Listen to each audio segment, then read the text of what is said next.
19 दिसंबर 1927 यह वो तारीख थी जब उत्तर प्रदेश के गोरखपुर, फैजाबाद और नैनी जेलों की दीवारें इसी आवाज से गूंज रही थी। रामप्रसाद बिस्मिल, अशफाक उल्लाह खां और ठाकुर रोशन सिंह, उनके लिए मौत कोई सजा नहीं बल्कि वो महबूबा थी जिससे मिलने के लिए वो बेताब थे। अंग्रेज इन नौजवान क्रांतिकारियों के विचारों और समर्थकों से इस कदर डरे हुए थे कि काकोरी एक्शन के चौथे साथी राजेंद्र लाहिड़ी जी को तय तारीख का इंतजार किए बिना 2 दिन पहले ही यानी 17 दिसंबर को गोंडा जेल में फांसी दे दी थी। लेकिन जब फांसी देने के लिए जेलर उन्हें कालकोठरी लेने गया तो उसने देखा कि राजेंद्र लाहिड़ी जी पसीने से लथपथ होकर कसरत कर रहे थे। जेलर ने हैरान होकर के पूछा, मरने से पहले लाहिड़ी तुम कसरत क्यों कर रहे हो?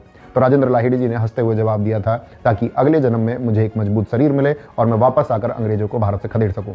सोचिए, वो मौत के मुंह में थे फिर भी दोबारा जन्म लेकर क्रांति करने की बात कर रहे थे। उधर ठाकुर रोशन सिंह जी की दिलेरी की भी तो बात ही अलग है। जब उन्हें इलाहाबाद की नैनी जेल में फांसी के लिए ले जाया जा रहा था तो उनके चेहरे पर सिकन नहीं बल्कि एक दिव्य मुस्कान थी। उन्होंने अपने साथियों से कहा था, जिंदगी तो एक यात्रा है, मैंने अपना फर्ज पूरा किया, अब मैं आराम करने जा रहा हूँ। वो हाथ में गीता लेकर मुस्कुराते हुए फंदे की तरफ ऐसे बढ़े जैसे कोई दूल्हा अपनी बारात में जा रहा हो। रामप्रसाद बिस्मिल और अशफाक उल्लाह खां की दोस्ती तो आज के लोगों के लिए एक मिसाल होनी चाहिए।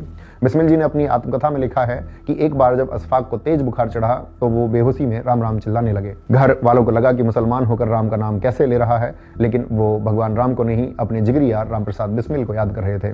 पर आज जब हमारे समाज में व्हाट्सएप यूनिवर्सिटी के जरिए नफरत का जहर घोला जाता है, हमें हिंदू मुस्लिम के नाम पर लड़ाया जाता है, तो हमें बिस्मिल जी की आखिरी बातों को समझना चाहिए। उन्होंने कहा था, अगर तुम हमें सच में याद रखना चाहते हो तो हमारी एक ही निशानी काफी होगी और वो है हिंदू मुस्लिम एकता।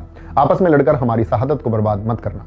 उनकी शहादत सिर्फ आजादी के लिए नहीं थी, वो एक ऐसे भारत के लिए थी जहां चरित्र और इंसानियत महान हो, जाति या धर्म नहीं। फांसी के फंदे को गले लगाने से पहले जब बिस्मिल जी की मां मूलमती देवी जी उन्हें मिलने जेल आई तो अपनी मां को देखकर उस लोहे जैसे मजबूत क्रांतिकारी की आंखों में भी आंसू आ गए थे।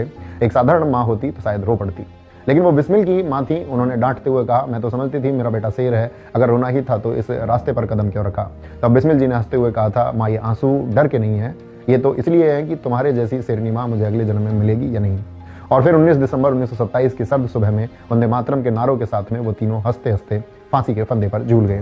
प्यारे साथियों, आज उन शहीदों को नमन करते हुए खुद से एक कड़वा सवाल पूछना, जिस आजाद भारत के लिए वो कुर्बान हुए, क्या ये वही भारत है जहां आज भी लोग धर्म जात पात के नाम पर लड़ते हैं, जहां भ्रष्टाचार को हुनर और ईमानदारी को बेवकूफी समझा जाता है? सच्ची श्रद्धांजलि क्रांतिकारियों की मूर्तियों पर फूल चढ़ाने में नहीं है, सच्ची श्रद्धांजलि तब होगी जब हम नफरत फैलाने वालों की कठपुतली बनने से इनकार कर देंगे, जब हम किसी के बहकावे में आने के बजाय अपने विवेक का इस्तेमाल करेंगे, जब हम किसी के पीछे आंख मूंद कर चलने वाली भीड़ नहीं बल्कि खुली आंखों से सच देखने वाले नागरिक बनेंगे, जब हम सही को सही और गलत को गलत कहने की हिम्मत करेंगे। अपने अंदर के बिस्मिल और अशफाक को जगाइए, क्योंकि मुर्दा इंसान लहरों के साथ बहता है पर जिंदा इंसान लहरों को चीर कर आगे बढ़ता है। काकोरी के अमर शहीदों को मेरा सत सत नमन। जय हिंद, जय मां सरस्वती।